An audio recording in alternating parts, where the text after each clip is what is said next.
The winter break is over and we are back at Emirates Stadium for WSL action today. Arsenal against Manchester United. Huge game in the race for Champions League qualification. Arsenal just above Manchester United in the table at the moment in that third place, but that will change with a defeat today.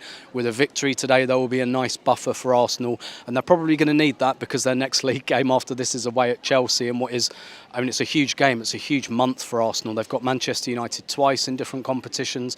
They've got the FIFA Champions Cup. They play away at Chelsea. They play at home to Manchester City. So the next 4 weeks for René Slager's team, very pivotal for the rest of the season. And Arsenal have kicked off 2026 with the announcement that René Slager's has signed a new 3.5-year contract. Jodie Taylor promoted to technical director as well. Smilla Holmberg, new signing from Hammarby, right back. She'll be in the squad today. But Manchester United have done some work in January already as well. Leah Schuller coming in from Bayern Munich and Hannah Lundqvist as well, coming in from San Diego Wave. So a few new faces on display today, but really this is business now. After a couple of weeks off, nice Christmas off, it's back. And it's going to be very fiery. I think this is going to be a much more open game than the one we saw in September. Manchester United have had a 3-3 draw recently, a 3-2 victory. They've lost the game 5-2.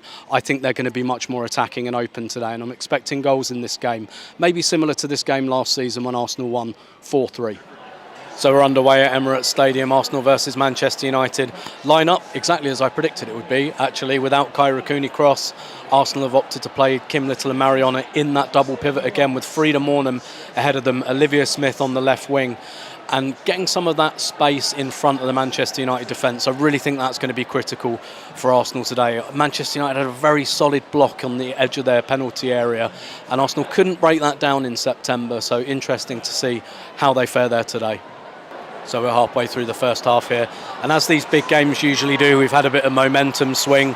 First 10-15 minutes definitely belong to Manchester United. They really exerted their physical power in this game, and they created the best chance we've seen so far. Fridolina Rolfe's header brilliantly tipped onto the underside of the bar by Annika Borber, but the last 10 minutes or so Arsenal have really come back into it, have started getting up the pitch a little bit more. Some good deliveries in from the right hand side in particular. No real clear-cut chances, but better from Arsenal the last few minutes. Still 0-0.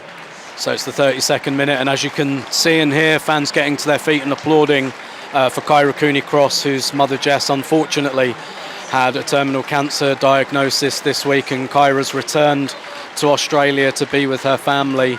There's a GoFundMe link that the family have set up as well to help them through this, which we'll post as part of this video. But really touching to see this, and the players pre-game warming up in Kyra Cooney-Cross shirts as well.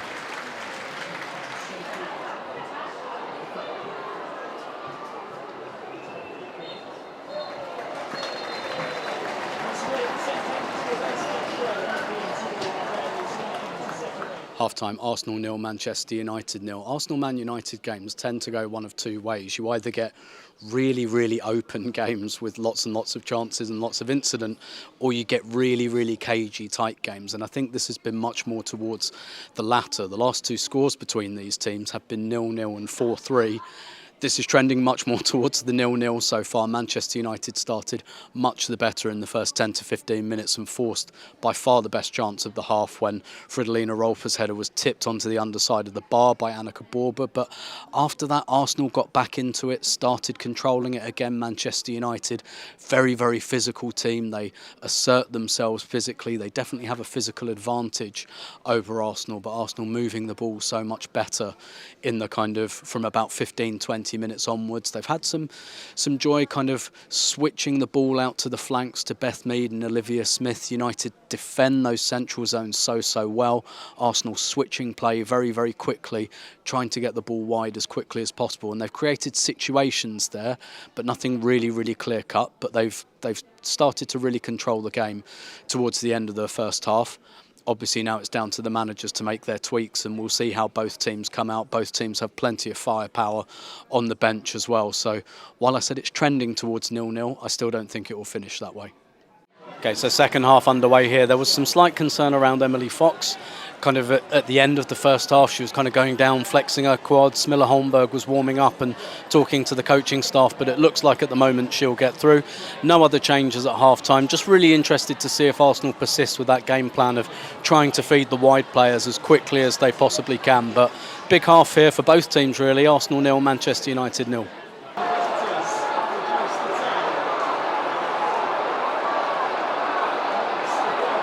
So a bit of a dynamic change here in the second half. Jayde Riviere and Manchester United sent off for a second yellow. I said Manchester United, physical team, often do leave a little bit in after a challenge. We've seen that a little bit, not egregiously, but here and there. But Jayde Riviere's gone to ground twice, once on Olivia Smith, now again on Caitlin Ford. That's 2 yellows. Manchester United down to 10, and obviously that puts the onus on Arsenal to go and win this game now. Today's crowd is 37,627. Thank you for your incredible support.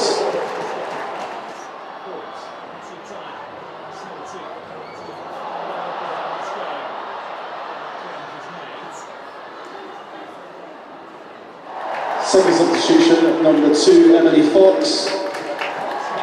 Being replaced by number 31. Please welcome Smila Holmberg. The fourth officials indicating a minimum of 7 minutes at a time. 7 minutes.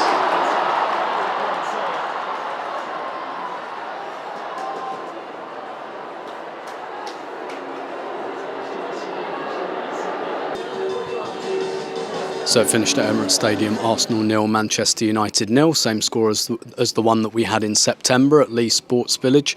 Obviously this game and the analysis of this game will be coloured by the fact that Manchester United, Jayde Riviere had a red card with about 25 minutes to go, and I said at the time I didn't feel good about that. I felt like, and I feel like Manchester United are probably the last team in the WSL you want to play with a player advantage, because I think they've got really good centre-backs, they've got really good defensive mids, they're very, very solid, they're very solid in a low block. I always felt that they would be difficult to break down. That said, there is no denying that this is an opportunity missed for Arsenal to win this game, to create a big gap, or at least a good gap in the table to Manchester United, and they just didn't quite have the imagination really to break United down in the end. Even before the red card, they created situations but not really clear-cut chances. Just didn't have that little bit of fantasy in their play, I think, to really break United down. They worked the ball into wide areas very well, but as soon as the ball came into the centre, into the penalty area, United were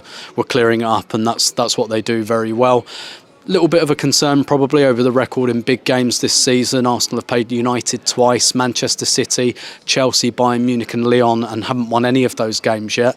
And obviously this month there's a lot of those games coming. So slight concern there, I think, and that's going to be one of the questions I'm going to put to Renée Slagers in just a moment in her post-match press conference. Otherwise, Arsenal 0, United 0.